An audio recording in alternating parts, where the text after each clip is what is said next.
Bom dia, galera. Hoje, terça-feira, 7 de abril, vamos dar continuidade à nossa matéria. Não podemos parar quando nós voltarmos às aulas presenciais. Se eu tiver o prazer de estar com vocês novamente, nós vamos voltar e repassar essas matérias, como for proposto, né? Não sei como vai ficar essa situação. Bom, nós daremos início agora ao capítulo 5 de nossa matéria. Na página 100, nós vamos falar sobre Primeira Guerra Mundial. Então, capítulo 5, página 100, a Primeira Grande Guerra, Primeira Guerra Mundial. Para nós iniciarmos aí falando sobre a Primeira Guerra Mundial, nós temos que voltar um pouquinho lá atrás, na última matéria que nós terminamos no ano passado, que ia falar do imperialismo, novo neo-imperialismo europeu. Bom, e esse neo-imperialismo, aquela forma de neocolonialismo da África, estou falando de Europa, na África, os povos europeus colonizando, o neocolonialismo na África, na Austrália e na Índia, em outras regiões do Oriente. Isso vai gerar entre as nações europeias uma rivalidade imperialista. E o que é essa rivalidade imperialista? Havia uma corrida imperialista por territórios e mercados durante todo o século XIX, aquilo que nós estudamos no ano passado. E essa corrida vai gerar violentas rivalidades entre essas grandes potências europeias, como a França, a Inglaterra e a Alemanha. Essas rivalidades entre os países imperialistas, elas são uma das principais razões que vão originar a Primeira Grande Guerra Mundial, que vai durar de 1914 até 1918. Essa Primeira Guerra Mundial, essa grande guerra, né, ela foi um conflito mundial e total. Por que isso, mundial e total? Grifem isso aí e gravem isso. Ela não incluía, ou seja, ela incluía alvos civis e não apenas militares. Por isso que ela foi mundial, porque abarca toda a Europa e também uma parte da América. Os Estados Unidos vai entrar na guerra, não vai ter jeito, não é? E ataca também civis e não só militares. Bom, então nós vamos agora dar uma sequência e vamos falar sobre a política das alianças. O primeiro ministro da Prússia, que nós estudamos no ano passado, Otto von Bismarck, ele vai empenhar-se na unificação da Alemanha. Ele vai modernizar o exército, vai incentivar a indústria e vai mandar construir uma extensa linha férrea com a finalidade de integrar, de unir todo o território alemão. Na política externa, Otto Bismarck, ou Otto von Bismarck, também conhecido como General de Ferro, ele adotava o sistema de alianças defensivas. O que era isso? Eram alianças que consistiam em conseguir aliados fortes com a finalidade de evitar o isolamento da Alemanha em caso de guerra. Por isso, a Alemanha aliou-se ao Império Austro-Húngaro, depois vai se aliar à Itália, dando origem aí em 1882 à Tríplice Aliança. Então grifem isso, porque essa Tríplice Aliança será um bloco que está unido para lutar na Primeira Guerra Mundial. Fazia parte da Tríplice Aliança o Império Austro-Húngaro, a Itália e a Alemanha. Em 1890, o Kaiser alemão Guilherme II, ele vai demitir Otto von Bismarck e vai adotar uma nova política externa, entre aspas, de expansão à força. A Alemanha visava disputar com a Inglaterra, com a Grã-Bretanha, a liderança marítima e comercial, e também queria uma fatia maior da África e da Ásia, territórios que estavam sendo colonizados por França, Inglaterra e também pela Alemanha, que eram as três maiores potências querendo dominar esses territórios na Ásia e na África. Então nós tínhamos aí a Tríplice Aliança, tá? E depois nós vamos ter a Tríplice Entente, com os objetivos de unir e isolar rivais. As nações europeias, elas vão fazer vários acordos e alianças. E em 1907, a Europa estava dividida em dois blocos militares antagônicos. De um lado, as potências centrais da Tríplice Aliança, que era Alemanha, Itália e Impérios Austro-Húngaro, e também o Turco-Otomano, e do outro lado, a Tríplice Entente, que era formada pela Rússia, França e Grã-Bretanha, ou seja, Inglaterra. Para esse contexto, nós temos que entender aí a tensão nos Balcãs. No livro de vocês está relacionado o tópico com a luta dos sérvios pela Grande Sérvia. Está na página 102. Bom, então a luta dos sérvios pela Grande Sérvia,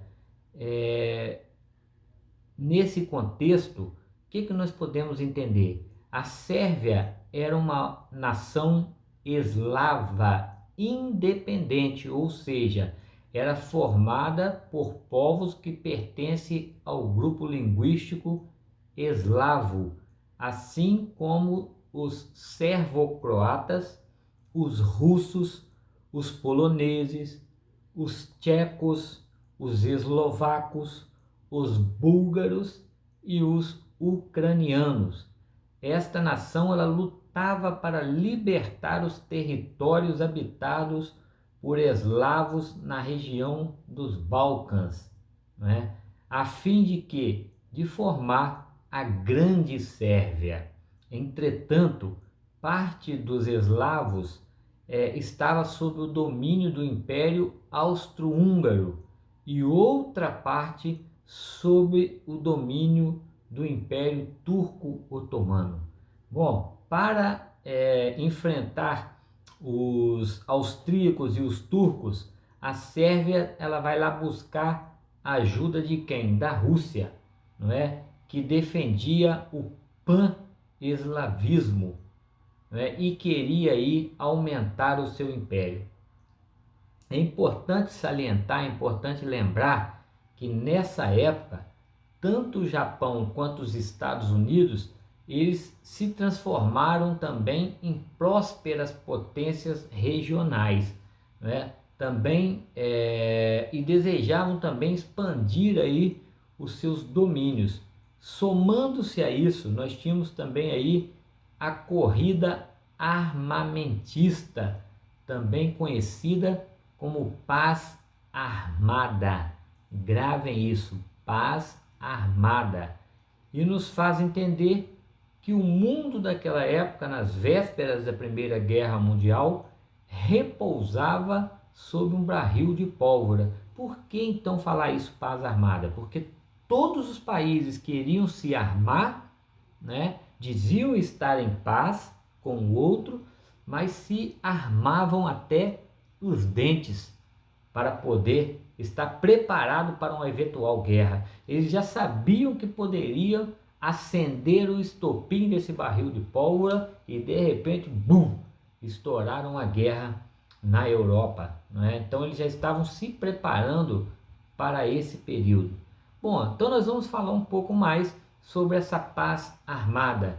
Desde a vitória dos alemães contra os franceses em 1871 até 1914, quando teve início aí a Primeira Grande Guerra, a Europa ela viveu o que ficou conhecido como a paz armada, ou seja, as nações europeias elas começaram uma intensa corrida armamentista desenfreada com a adoção do serviço militar obrigatório e a fabricação de armas e munições em quantidades cada vez maiores, ou seja, em quantidades exorbitantes.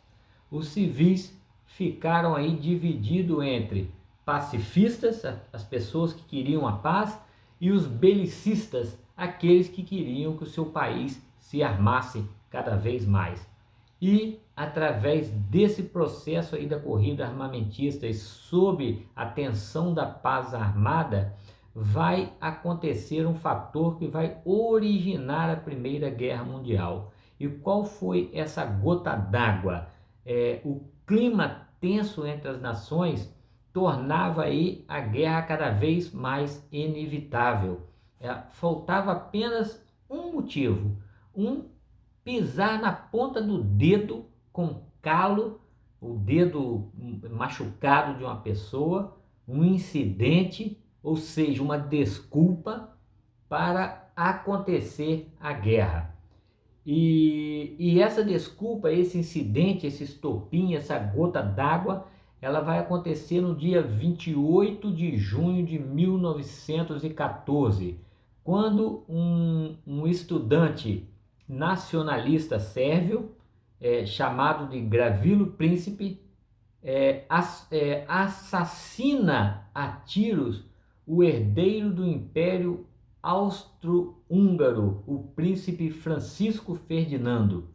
O Império Austro-Húngaro, lógico, vai reagir e vai responsabilizar o governo sérvio pelo assassinato do seu príncipe herdeiro. E um mês depois do assassinato vai declarar guerra à Sérvia. A partir disso, houve uma reação em cadeia, como se colocasse um dominó em pé na frente do outro e apertasse o último, derrubasse o último, ia caindo tudo. Em apenas 7 dias, as principais potências tinham se engajado na guerra. Começava assim a Primeira Grande Guerra Mundial, posteriormente chamada aí, de Primeira Guerra Mundial, a Grande Guerra. E essa Grande Guerra ela pode ser dividida em fases. No livro de vocês, ela vai trazer somente 2 fases, mas eu quero citar para vocês 3 fases da guerra. Essas fases da guerra elas podem ser divididas. Primeiro, numa guerra de movimento, ou seja, de agosto a novembro de 1914, ela foi marcada por intensos movimentos de tropas no seu campo de batalha. A Alemanha marcha contra a Bélgica e, apesar da resistência belga, chega bem próximo de Paris. Os franceses, com a ajuda inglesa, contra-atacam e conseguem deter o avanço alemão na chamada Batalha do Marne. Então grifem isso, aonde os franceses unidos com ingleses, eles conseguem deter o avanço alemão na Batalha do Marne. Sem vitórias decisivas de nenhum dos lados nessa batalha, a guerra na frente ocidental, ela estaciona, ela para, não acaba a guerra, ela para, não tem avanço de nenhuma tropa. Nós vamos entrar aí então na segunda fase da guerra, a chamada Guerra das Trincheiras, quando, detidos no seu avanço, quando a guerra está estacionada, parada, os impérios centrais vão cavar trincheiras para garantir aí suas posições, visando vencer o adversário por meio do desgaste, progressivo de suas tropas. São cavadas trincheiras ao longo de 640 quilômetros, ao lado do frio, da fome do medo, das doenças, das pestes, a inexperiências dos soldados misturados à nova tecnologia bélica da época que surgia nesse período de guerra, como a introdução da metralhadora, dos gases venenosos, dos lança-chamas, dos tanques de guerra, dos submarinos e também dos aviões nas batalhas. Com o uso dessas armas, o combate corpo a corpo tornaram-se raros. E uma terceira fase, que é uma nova guerra de movimento. No início de 1918, me desculpe, depois de selar a paz com os russos, os alemães eles deslocaram-se para a frente ocidental e lançaram uma forte ofensiva apoiada pela aviação e pela artilharia pesada. Os países aí da Entente vão reagir e valendo-se de aviões e tanques de guerra, que eram inovações tecnológicas da época, muito mais eficientes do que os dos alemães, venceram os alemães na Segunda Batalha do Marne. E o passo seguinte seria invadir o território alemão. Nesse meio tempo, uma rebelião popular na Alemanha força a renúncia do imperador, do Kaiser Guilherme II. Em novembro de 1918, o novo governo proclama a República e assina a rendição alemã, pondo fim aí à guerra, a grande Primeira Guerra Mundial. Bom, nós vamos parar por aí, vamos falar só até essa parte, né? E depois nós vamos falar sobre a entrada dos Estados Unidos na guerra e a saída da Rússia, que está na página 107 do livro de vocês. O Timalo vai marcar aqui para eu não perder esse contexto e estudarmos aí para a próxima aula. Tá bom assim? Então, nós vamos só falar essa partezinha e na próxima aula, na próxima semana, a gente dá início aí à nossa matéria.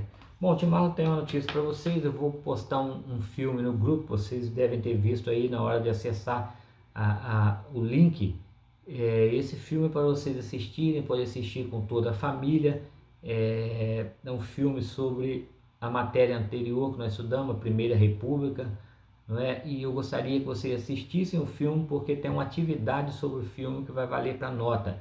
É um relatório de filme, vocês já fizeram esse relatório ano passado, e o Timalo quer que vocês façam de novo, tá? Assistam o filme, confeccionem o relatório e entreguem assim que voltar às aulas, que o Timalo vai corrigir. Bom, turminha, saudade de vocês, um beijão e até a próxima, se Deus assim nos permitir, ok? Mantenham-se no isolamento social. Um beijo.